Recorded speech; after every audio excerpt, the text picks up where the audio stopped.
नमस्कार, मेरा नाम है जयवीर शाह और आपका स्वागत है Mac learn to earn YouTube channel पर। आज हम बात करेंगे success story number 34। Success story की हम जो बात कर रहे हैं, जिनकी सक्सेस स्टोरी है उनकी इमेज यहाँ पर दिखाई दे रही है आपको। इनकी स्टोरी में खास बात यही है कि इनका 25 इयर्स का एक्सपीरियंस है, तो ये बहुत पुराने टीचर हैं और इट्स आवर फॉर्चुनेट कि ये टीचर हमारे साथ जुड़े हैं। इनकी स्टोरी से मैं दो चीज सीख पाया हूं। नंबर 1 कि एक्सपीरियंस किसे कहते हैं। एक्सपीरियंस उसे ही कहते हैं कि आप जिंदगी के कोई भी पड़ाव पर, कोई भी चुनौती आए, any difficulty if arise in your path, then you have that courage to solve it out. आपके पास उतनी हिम्मत होनी चाहिए कि आप उसको सोल्व कर पाओ, आप उसका सॉल्यूशन के बारे में सोचो और उस पर आगे बढ़ो। ये चीज मुझे ये स्टोरी से दिखी है, आपको भी रिफ्लेक्ट होगी। और दूसरी चीज कि मैडम ना ही सिर्फ अपने आप को ही एम्पावर करते हैं, अपने आप को ही आगे बढ़ाते हैं, बट मैडम के संपर्क में आने वाले जितने भी लोग हैं, मैडम उनको भी सही रास्ते पे चलना कैसे है, कहां पर उनकी गलती हो रही है, वो भी बताते हैं। तो ऐसा ही एक किस्सा मेरे साथ बना है। किस्सा मैं at the end of the story बताऊंगा, पहले मैं स्टोरी पूरी बता देता हूं। तो जनरल गाइडलाइन होती है, डेमो को क्लियर होने में लगते हैं 3 दिन, केवाईसी को क्लियर होने में लगते हैं 3 दिन, 5 लेसन्स को क्लियर होने में लगते हैं 14 डेज एंड गूगल फॉर्म को क्लियर होने में लगते हैं 30 डेज। गूगल फॉर्म का सिलेक्शन का मैसेज आ जाने के बाद जो कॉल आता है, वो कॉल आता है after 7 days of selection message, और उसके बाद में लाइव क्लासेस लेने होते हैं। चलिए स्टोरी शुरू करते हैं। My first and second demo rejected on 16th and 18th May due to not clear handwritten notes। तो ये एक और भी स्टोरी आई जहां पर ये लिखा हुआ है कि हैंड रिटन नोट्स की वजह से 16th एंड 18th मई को, 18th 5 को इनका डेमो रिजेक्ट हुआ। फिर उन्होंने क्या किया, after using PPT third demo selected on 19th जून। तीसरा डेमो इनका सिलेक्ट हो गया 19th जून को। Time taken by Unacademy for review of my demo was always 1 to 2 days। इनके डेमो के रिव्यू में जो टाइम लगता है आइदर सिलेक्शन और रिजेक्शन में, वो टाइम हर बार 1 से 2 दिन का लगा। तो यहां पर जो पहला स्टेटमेंट था मेरा कि अनअकैडमी को 3 दिन लगते हैं डेमो को सिलेक्ट या रिजेक्ट करने में, वो कंडीशन फुलफिल हो रही है। मैं ऐसा क्यों बता रहा हूं कि जो मेरा डिसीजन था, मेरा डिसीजन मीन्स अनअकैडमी का ही डिसीजन होता है, बट आपको समझ में आए कि अगर आपने डेमो दिया है तो आपको 3 दिन के अंदर अंदर आंसर आने वाला है। That's it, that is the purpose. Next, KYC rejected 2 times due to slight difference in name on documents. थोड़ा सा नाम में डिफरेंस था, इसीलिए 2 बार केवाईसी रिजेक्ट हुई। Finally KYC cleared on 26th May. केवाईसी सिलेक्ट हो गई 26th मई को। Unacademy took only 2 days to review KYC. यहां पर भी अनअकैडमी ने 2 दिन ही लिए केवाईसी को वेरीफाई करने में। Third, always Unacademy were very punctual in the response. Unacademy एकदम पंक्चुअल होती है उनके रिस्पॉन्स में, but delay was from my side because I took almost 1 month to prepare my 5 lessons. इन्होंने 5 लेसन्स बनाने में 1 महीना लगा दिया। क्यों 1 महीना लगा? of my course because I was doing detailed study of how to create a very good content of my lessons and how to use the proper technique and guidelines so that my course is selected in the first attempt itself। तो यहाँ पर आके इन्होंने पूरी जो YouTube पे जितनी videos थी उनको सर्च करना चालू कर दिया। जो कोरा में आंसर आते हैं गूगल पे, वो सर्च करना चालू कर दिया कि इनका जो भी 5 लेसन्स ये पहली बार में ही डाले तो इनका 5 लेसन्स पहली बार में ही सिलेक्ट हो जाए, कोई भी गलती की गुंजाइश ना रहे, जैसी इनकी डेमो के टाइम पे हो गई कि हैंड रिटन नोट्स की वजह से डेमो रिजेक्ट हो गए थे। Jaiveer sir's video help me a lot. मेरा वीडियो इन्होंने देखा और इनको अच्छा लगा। ये thank you very much madam for that, for your appreciation। Here a very important thing to be noted is that I have 25 years of teaching experience but I have very poor technical knowledge. कितने down to earth है madam, वो यहाँ से पता चल जाता है। इन्होंने क्लियर कट लिख दिया कि मेरा टेक्निकल नॉलेज पुअर है। टेक्निकल नॉलेज यानी पीपीटी कैसे बनाते हैं, पीपीटी में डायग्राम्स कैसे बनाते हैं, ये सारी चीजें उनकी क्लियर नहीं है। बाकी मैडम का जो नॉलेज है वो मैं आपको किस्सा बताऊंगा, वहां से आप परफेक्टली बता पाएंगे कि मैडम का नॉलेज कितना कितना साउंड है, कितना परफेक्ट है। वो मैं at the end of this video आपको किस्सा बताऊंगा।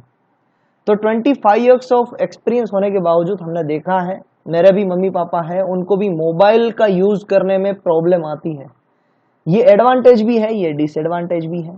तो ये चीज तो सभी के साथ होती रहती है। अब ये प्रॉब्लम का सॉल्यूशन कैसे निकालें? इतनी एज पे 25 years का इनके पास एक्सपीरियंस है और अभी ये प्रॉब्लम अराइज हुई कि टेक्निकल नॉलेज नहीं है, पीपीटी बनाने में बहुत टाइम जा रहा है, तो कैसे करें, इसको कैसे सॉर्ट आउट करें, कहां से सीखे हम पीपीटी बनाना?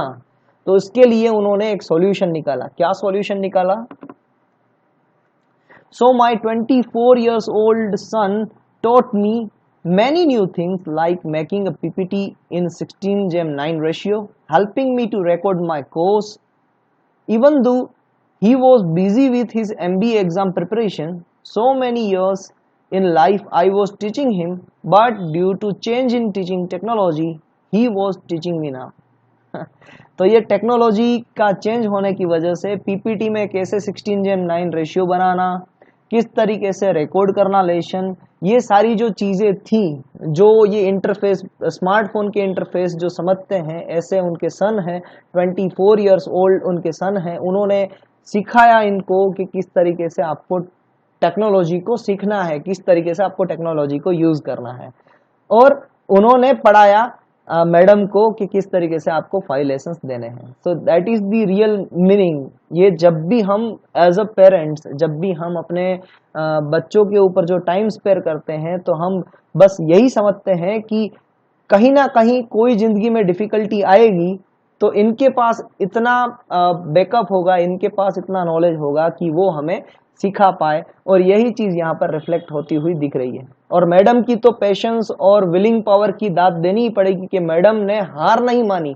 टेक्नोलॉजी के सामने हार जाएंगे, वरना हम अभी के यूथ की, मेरी या आपकी, कितने भी लोग हो, यूथ की प्रॉब्लम यही है कि कोई एक डिफिकल्टी देखी नहीं कि घुटने टेक दिए। घुटने टेकने नहीं है, सॉल्यूशंस निकालने हैं। मैडम ने देखिए सॉल्यूशन निकाला है, अपने सन से सीखने की कोशिश की है कि वो क्या सिखा रहा है, मुझे इसकी जरूरत है और मैं ये सीखना चाहती हूं, तो मुझे ये सीखना ही है, और उन्होंने सीख लिया। तो ये पावर होता है, एक विलिंग पावर होता है, जो हमें सॉल्यूशन की तरफ सोचने पे मजबूर करता है। चलिए आगे बढ़ते हैं स्टोरी में। I submitted my course on 27th June Saturday night. My course was selected on 29th June Monday morning in my first attempt. अभी इन्होंने सैटरडे नाइट को 27 जून को कोर्सेस डाले थे, लेसन्स बना के डाले थे, कोर्सेस तो नहीं कहूँगा, कोर्स बना के डाला था जिसमें 5 लेसन है। कोर्सेस मैंने क्यों नहीं कहा, उससे भी स्टोरी का रिलेशन है, मैं जो लास्ट में स्टोरी बताने वाला हूँ उसका। जो कोर्स उन्होंने डाला था जिसके अंदर 5 लेसन्स थे, वो 5 लेसन्स सैटरडे को छोड़ के, संडे को छोड़ के, मंडे को एक ही दिन में, मैं बोलूँगा एक ही दिन में सिलेक्ट हो गए। जनरली इसको 14 डेज लगते हैं time. I filled my Google form on 6th July and it was approved on 2nd August. 6th जुलाई को अगर इन्होंने गूगल फॉर्म फिलअप किया है तो एज पर गाइडलाइन 30 डेज लगते हैं, तो 30 दिन यानी 6th जुलाई से लेके 6th अगस्त तक इनका डेमो क्लियर हो जा गूगल फॉर्म सेलेक्ट हो जाना चाहिए था, और 2nd अगस्त को इनका गूगल फॉर्म सेलेक्ट हो गया। Now I am creating my first 10 lessons. इनके फर्स्ट 10 लेसन्स बन रहे हैं, अभी मैडम ले रहे हैं live classes. My name is Pamela Fernandes. I am selected as English educator for CBSE standard 10th। तो फर्नांडिस मैडम जो इंग्लिश पढ़ा रहे हैं स्टैंडर्ड 10th को, उनको मैक लर्न टू अर्न की फैमिली की तरफ से कॉन्ग्रेचुलेशन। एंड मैडम आप, इट इज अवर फॉर्चुनेट कि आप हमारे साथ जुड़े हैं। अब इन्होंने टाइटल भी सजेस्ट किया था, sir suggested thumbnail for my story can be when son teaches mother modern technology. तो ये जो भी वर्ड्स थे ये इनके ही थे, इनकी स्टोरी मैं आपके साथ शेयर कर रहा हूँ। अब मेरा वाकया इनके साथ जो इन्होंने मुझे सिखाया है वो, मैडम मुझे बार बार गाइड करते रहते हैं कि मुझे मेरी चैनल पे मुझे क्या क्या इम्प्रूवमेंट्स लाने चाहिए। आज भी आपने देखा कि मैंने मैडम का फोटो उनके साथ उनकी सक्सेस स्टोरी के साथ लगाया है।